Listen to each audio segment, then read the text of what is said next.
A basic reality of post-dramatic theater is obviously the shift of attention and emphasis away from representation or Darstellung of a work or process to the creation and presentation as part of a situation, where the relation between all participants of the event becomes a major object of the artistic concept and research. So from work and representation to relation and situation. The notion of the dramaturgy of the spectator points to this development. Theaters following their movement, which in the visual arts has been established for decades.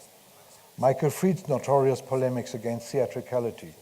Many of you who are interested in visual arts may know the famous text, Art and Objecthood, where in the 60s, Michael Fried wrote a great polemic against some modern art, especially minimal art, which he called their literal art, literalist art. The point in his polemics was exactly the dependence of the work upon the spectator.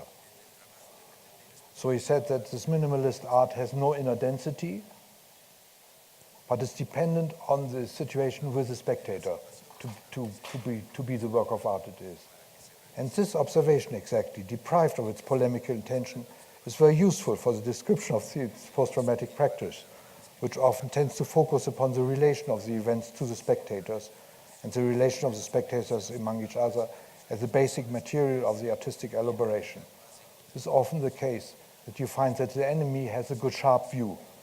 And if you take what the enemy says about your practice, it's very useful to study it, because sometimes you understand your own practice better by reading what the polemics against it.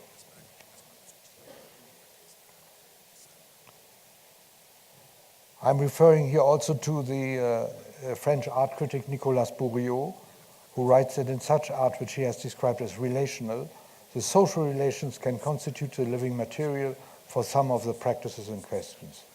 It is interesting to find that Bourriaud describes a general shift in the idea of art under the heading of relational aesthetics, which is in some ways similar to post-dramatic theater. Many contemporary artists think of their practice not so much as giving form to an object, but as constructing a form for possible human relations. Even if I criticize that Bourriaud emphasizes too one-sidedly the harmonious aspects, the convivialité, as he says, in these art practices. He is French after all, which aim at proposing other possibilities of our inhabiting of a common world. His notion is useful for further theoretical and practical elaboration of post-dramatic theater as a theater of situation, which brings us much further than the attempt to describe continuously only what is happening on stage in more and more refined terms without thinking what is the described object there in relation and as the experience of the spectators.